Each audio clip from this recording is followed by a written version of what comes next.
know. Now we have to value the work coming to the. Gotta make it feel. So the gotta make it camera's feel valued. on. Man, that's my job. We are recording, and now I'd like to call to order the August 15, 2018 public hearing to consider legislative text amendment to the county zoning and development ordinance to implement Phase 5 of the zoning and development ordinance audit. So hopefully the crowd won't take up too much time today. Before we begin, I invite you to rise and join me in a pledge of allegiance.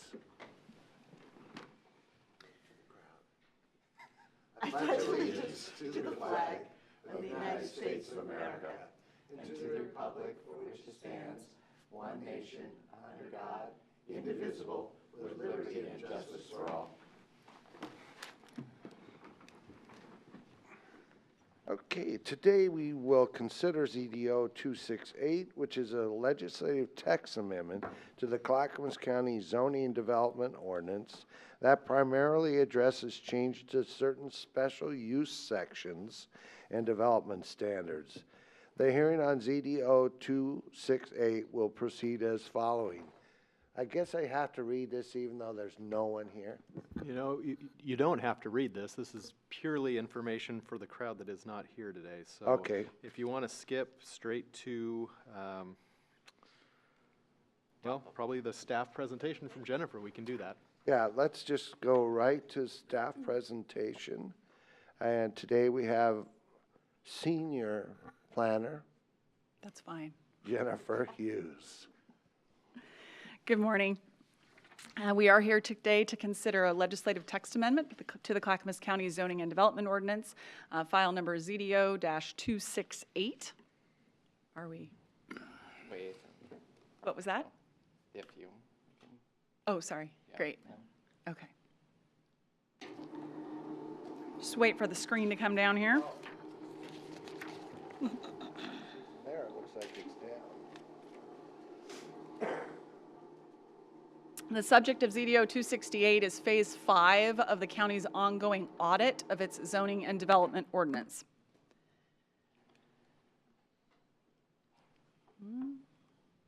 Having technical problems. Doesn't seem to want to advance. Okay. There you Perfect. go. I'll just give you the high sign when I want you to move it. So the zoning and development ordinance regulates just what it sounds like, zoning and development in the unincorporated Clackamas County in order to implement the county's comprehensive plan.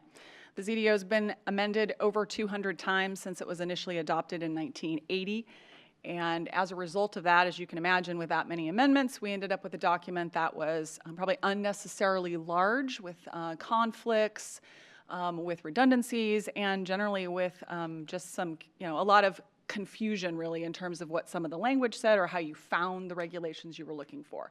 So the idea behind the audit project when we launched it back in 2012 was to streamline and clarify the ZDO overall, to repeal redundant and conflicting regulations, to reorganize it, to make it easier to use, to administer, to ensure consistency with state and regional laws that we are subject to, and where appropriate, to consider amendments to policies and development standards, to substantive changes, but really overall, the goal was to clean it up.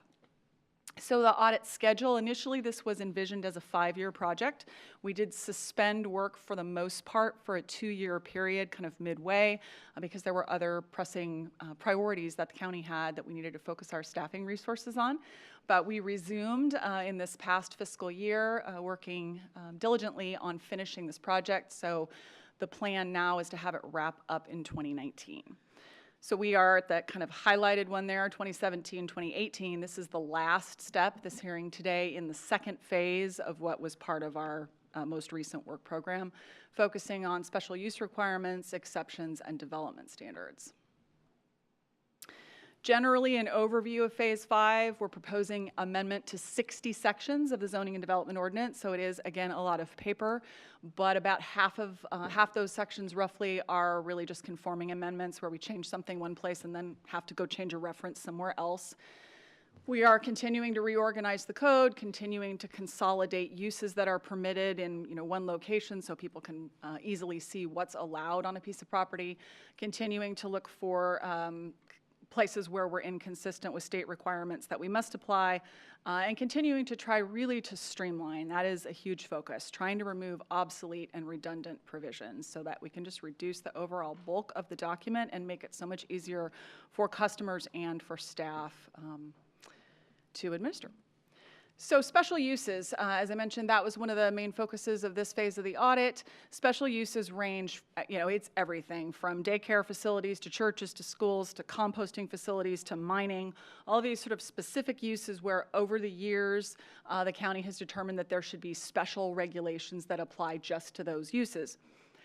We have actually identified several sections that we believe should be repealed, staff believes should be repealed, because they are really not adding value to the, to the review process, because we've adopted so many other regulations in other parts of the code that apply generally to commercial or institutional uses, that these specific standards just aren't adding value.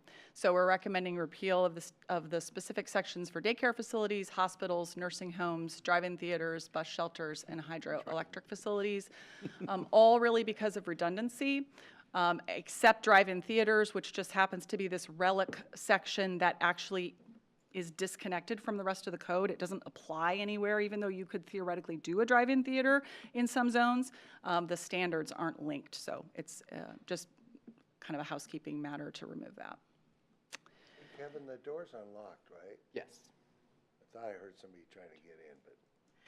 A little more specifically on a few of these special uses, again, the substantive policy questions with this package are minimal, but I wanted to try to identify, places where we really were doing something that seemed to rise above cleanup. One area is with guest houses. Guest houses are not separate dwellings. They are essentially extra sleeping space that you could have, like a guest bedroom over a garage or some sort of a detached little sort of cottage, but they're not fully functioning dwelling units. They've been in our code for many years. We're proposing to edit the definition to be in keeping with really the way it's been administered over the years, which is that guest houses are sleeping space, but that people can have other kinds of accessory uses like rec rooms or home offices that aren't subject to the guest house regulations. So edits to the definition, removing the specific minimum lot size standard for a guest house. So if you have a legal lot in a residential zone and you can meet the setbacks and lot coverage requirements, you can have a guest house even if your lot is 8,000 square feet in a 10,000 square foot zone, for example. And removing, there's a prohibition right now on guest houses having a refrigerator. We're proposing to remove that prohibition. In terms of new uses, there's not much. We're proposing to allow bus shelters in one multifamily zone. Bus shelters are allowed in every other zone we have, so that seemed appropriate. Revising the front setback for places of worship. So there was what the Planning Commission and staff felt was an unnecessarily large minimum front yard setback for churches. And it's a conditional use, so we could always require a greater minimum front yard setback if we wanted to, but it would allow a little more flexibility in moving the church closer to the street, which might actually be better for neighboring property owners as opposed to pushing it to the back or whatnot. And through the conditional use process, we could still require a greater setback if it was needed.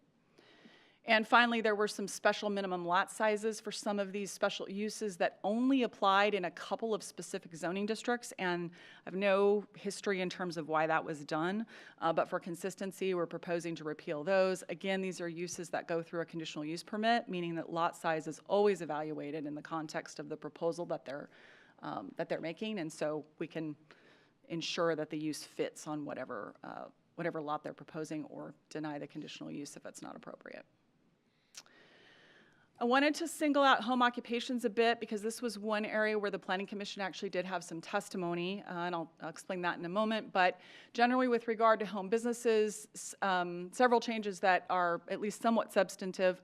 One is to change the reference from a home business being on an individual lot to being on a tract. So meaning that if one property owner has two side-by-side lots that they own as one, sort of home site, but they just happen to have an extra lot, they could have the accessory structure like the pole building or the garage for their home business on the contiguous piece of property rather than on the exact same lot as the house, provided that the whole property is owned by the same person and that they're occupying the dwelling, so it is really functioning as one home site. It's kind of a technical change, but it does make a difference for some property owners. Proposing to adopt the state vehicle code definition of gross vehicle weight. We have a standard in our code that limits large vehicles, but we have no definition that tells us what gross vehicle weight means. I think in practice, we would have used the state definition anyway, but this just clarifies that that's what we're using. And then finally, this is the one where there was some testimony, the access standard for exceptions. So home occupations are categorized, there's 3 different categories, and generally the ones that require permitting, you are allowed to have a more intense use if you have larger lots around you. But then above and beyond that, business owners can request an exception to our home occupation standards. There are some limits on that, but they have a process. It requires a public hearing. It's treated a little more like a conditional use. And they may or may not be granted, depending on, it allows us to kind of look at the character of the area and the scope of the exceptions that they're requesting. Those exceptions, that exception process was adopted in 2002.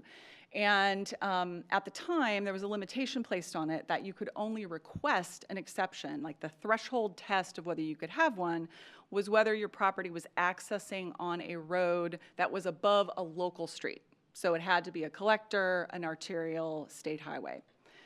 The Planning Commission received public comment from a particular business owner requesting that limitation be removed so that anyone would be eligible to apply for the exception. Doesn't mean that they will be granted. There are still a number of other criteria, but that just being on a local road or a private street shouldn't prevent you from potentially getting an exception. In his case, the exception would be to a building size limit, but this just generally would apply to anyone wanting a home occupation exception. Planning Commission was supportive of that and directed staff to make that amendment, and so that is included in your packet, that an exception would potentially be available.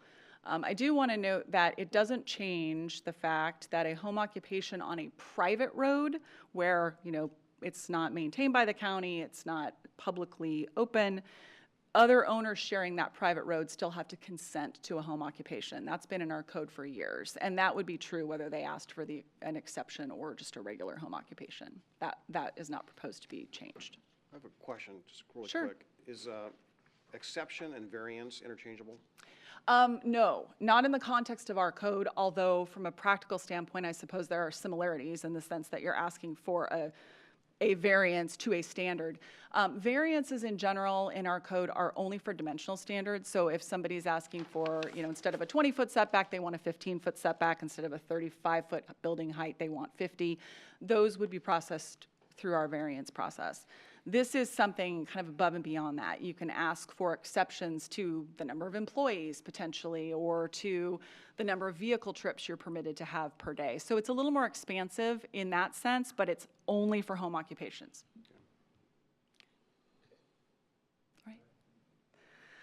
In addition to focusing on special uses, this phase of the audit does include just a small set of our development standards sections. These are the things that typically apply to commercial, industrial, multifamily development.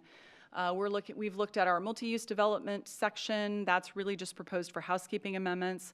Our solar access sections, which I'll talk about in just a second, and our solid waste and recyclable material collection standards, which is basically trash and recycling enclosures that are required for multifamily and commercial and industrial developments.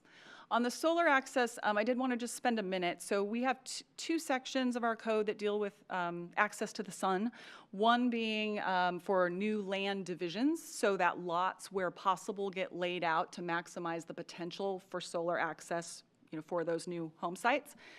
We're proposing primarily streamlining in that section, not that we repeal it, but that we just make it a little easier to understand and kind of consolidate all the various exceptions that are available for those standards. The second section, though, we actually are proposing to repeal, and it relates to individual building permits, primarily for single-family dwellings. And I have to admit, I struggle with even trying to explain this section, which is very frustrating for me, actually, as the code expert. But in a nutshell, it establishes a maximum height for the shade point of a structure. And you calculate based on the orientation of the lot and where the sun is on a certain day of the year and the depth of the lot, where it's going to shade, essentially, and restrict potentially the location or the height of that home based on whether it's going to shade its neighbor to the north. So the problems with this code, it's been around since the late 80s. It was a model code, which can sometimes create problems that I think was sort of pushed out statewide, and a number of jurisdictions adopted it. Some jurisdictions have since repealed it, I think for similar reasons that staff is proposing the repeal here. It is very difficult to administer. It is difficult for the public to understand. It is difficult for staff to understand. And when you really start reading it, which I actually did again last night because I thought I just need to refresh my memory on this, it is just extremely frustrating because it is filled with internal contradictions. It's very difficult to figure out what it is we're trying to protect. But I think in a nutshell, the idea was to protect people's south-facing windows. It was really about passive solar, more so at that time than active solar. That's not to say that it couldn't potentially benefit somebody with a rooftop array, but it's not entirely clear to me whether it will. And what it does do is create situations where certain lots definitely have a bigger burden than other lots in terms of whether they have to meet the standard. There's allowances where if your lot isn't as deep, you can actually shade your neighbor more because you need to find a way to fit the house on the property. So it does have some fairness questions and some administrative difficulties. But on the plus side, it is to some degree protecting solar access in certain circumstances. It's primarily directed at habitable structures as opposed to yard areas, for instance, or potential sort of building envelopes for future dwellings. That's it? Yes, are there questions about that before I move on? I think I'm just about to wrap up here, but. Okay, so the Planning Commission recommended approval of the staff proposal without amendment by a vote of 7-0. That's pretty close. All right. Any questions of staff? Paul? Yeah, I do. And so I'm looking at the packet here, and just some basic questions. I just highlighted a few here. Sure. I'm on page 3 of 6. Okay. So you have all the different sections of the zoning development ordinance that are highlighted by number.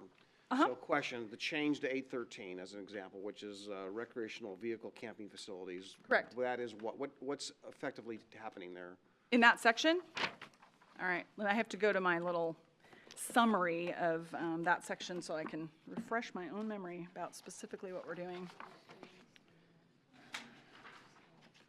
I think for my colleagues, while Jennifer is looking at that, I'll also be mentioning 824 and 825, and also 842. That's all about housing and shelters and so forth. So I want to, make sure that we're absolutely not undermining any efforts, policy efforts of the commission. Sure. So for 813, RV camping facilities are, under our code, really not construed to be housing. However, under state regulations, if you have an RV park, the county cannot set an occupancy limit. Local governments are precluded from setting an occupancy time limit for those RVs.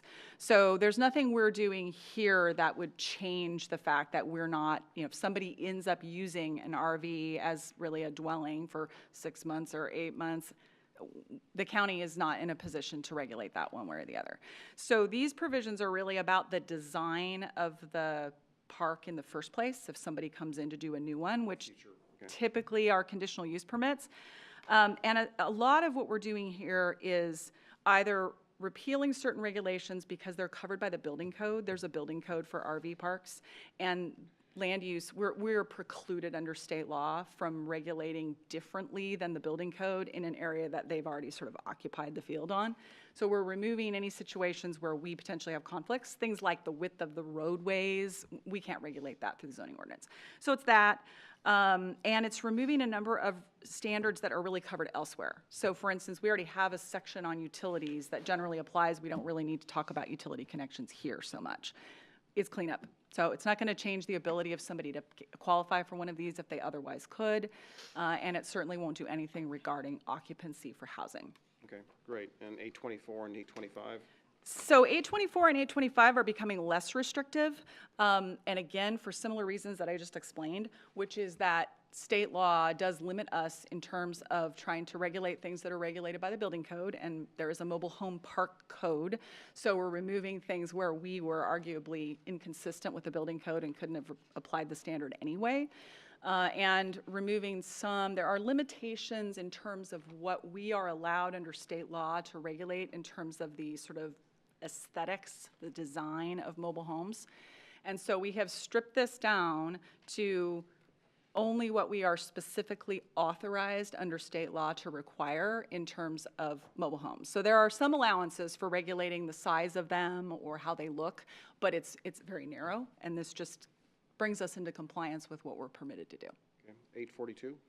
So is that the transitional? Yes. Yes, okay. I think that one is literally just conforming. Some citation changes, but let me refresh my memory.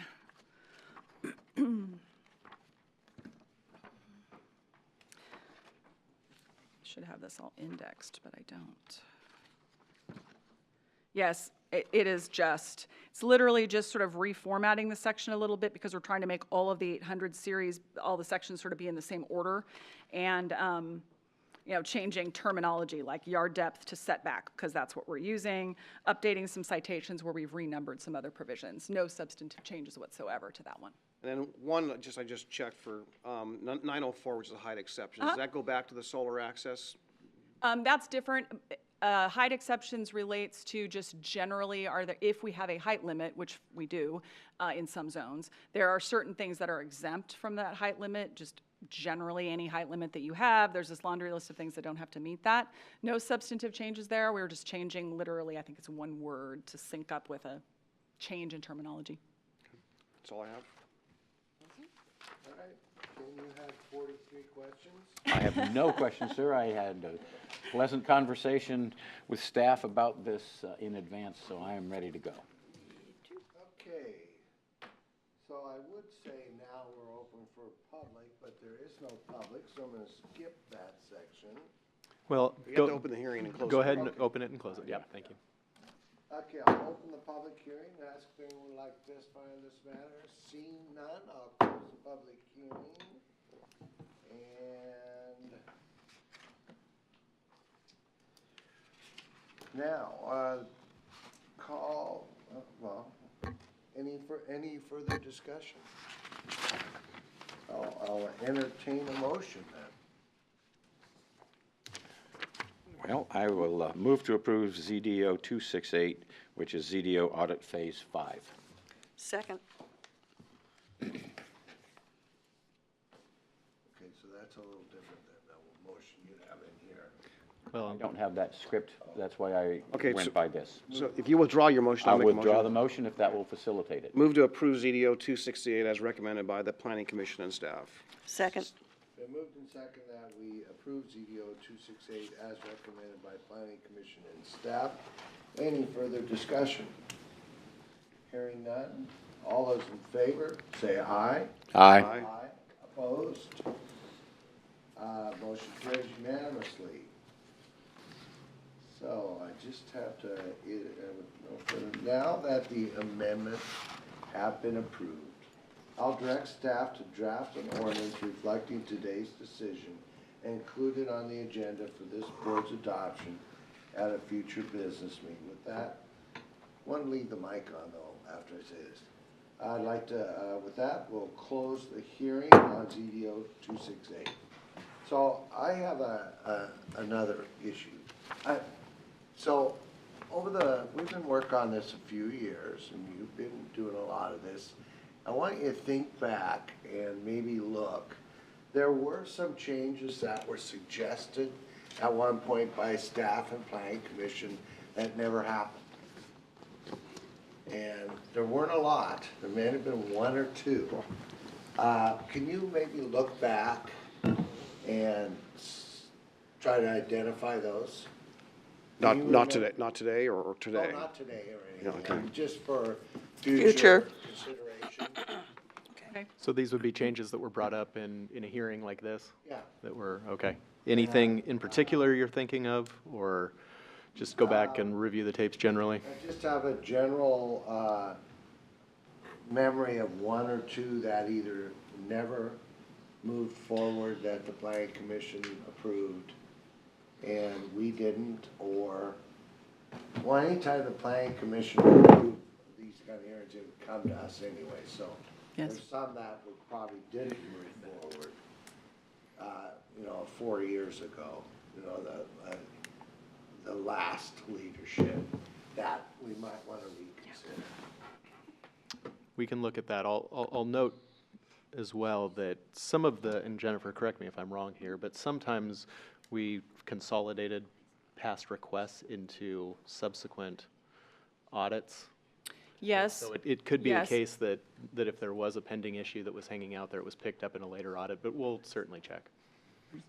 And also, we've had some visitors in the marijuana industry that want to look at specific issues, and I told them I wasn't interested in looking at it until we get this audit work done, because we spent 2 years looking at it, and so, of course, 2 commissioners can bring that forward if they would like to consider some of those changes, but right now, I'd like to get to a point where we can put this 5-year audit behind us and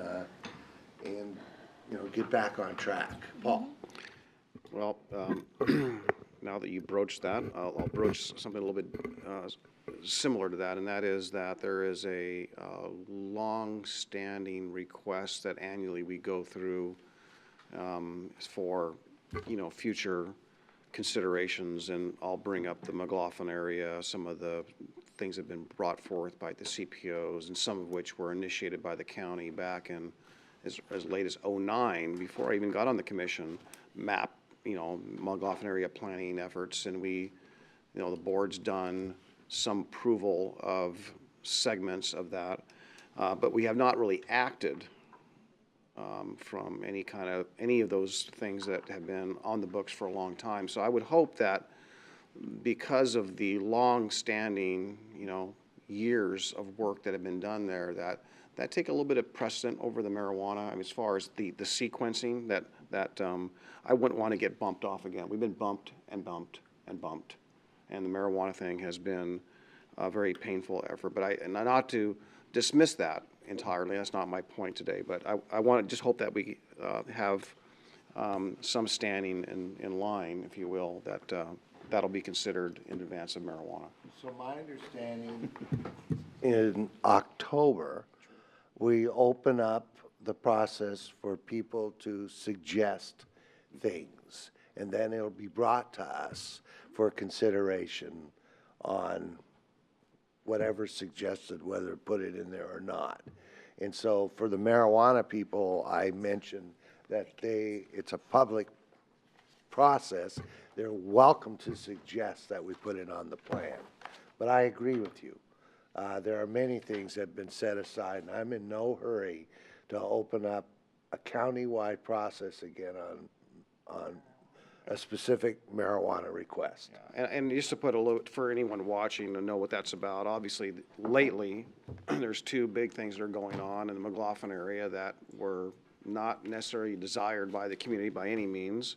One being a multi-story storage facility across from Fred Meyer, and the other one being the ERC, where, this, something that like a neighborhood consistency or character of the neighborhood or zoning overlays, neighborhood protection overlays, if you will, may have had a different outcome if they had been in place. So those are 2 hot issues right now that, we've been saying, well, we've been blamed for. We, the commission, being somewhat blamed for, when really all along the communities have been desiring for us to do something, and some of us have taken more active roles than others, or been around longer than others as well. So I just think it's something I want to make sure we don't lose our place in line. So we're going to have an opportunity to talk about that in October, I believe. We'll start the outreach process for the work program in the fall. It typically doesn't come to you until March because it's for the next fiscal year. But I guess, just sort of a reminder, this phase 5 is sort of wrapping up last fiscal year's work program. We're a few weeks, past that. We've started our new work program. Of course, you've already had the first item, which was the accessory dwelling units that you considered 2 weeks ago. So that was kind of the first thing we tackled. the approved work program for this year does include a marijuana item, which we were expecting we would be teeing up next with a policy session, but it's not, it's the restricting the number of grow licenses per property that you were interested in considering. So that's kind of next from our perspective. And then in terms of McLaughlin, of course, I know you're aware of this, but maybe for the viewing public, we are focusing on the Park Avenue grant project this year, and that is, I am not the expert on that, but that's on the work program, and there are efforts moving forward there. I realize there's more in McLaughlin than that is envisioned, but I think the expectation was this was sort of the first bite at the apple. So. Well, yeah, I might characterize it frankly as not the first bite, but a bite. Yeah. Right? But I don't think that there was That's any fair. expectation of the community that other things would be awaiting that or relying upon that there were individual things that could be done Right. that are not associated with Park and Avenue or may complement that, or the other may complement, but that there was any sequencing involved there. Right. Well, the other thing that's on this year's work program that does relate to the neighborhoods that you're mentioning is the look at those comprehensive plan policies regarding low-density residential rezones, which the community planning organizations in that McLaughlin area have been very interested in having us look at how we determine whether a property can be upzoned or not. That's also on the list for this fiscal year. So, I mean, clearly, if you're interested in resequencing things on the work program, we should talk, we definitely need to talk about that. But as far as the current work program, we would be expecting the marijuana grow licenses, the Park Avenue plan, the low-density residential zone change policies, continued work on the audit, and short-term rentals. Those are the things that are on the plate between now and the end of next June. All right. Okay? Well, thank you very much. And with that, we'll close today's meeting. Thank you. I was going to announce.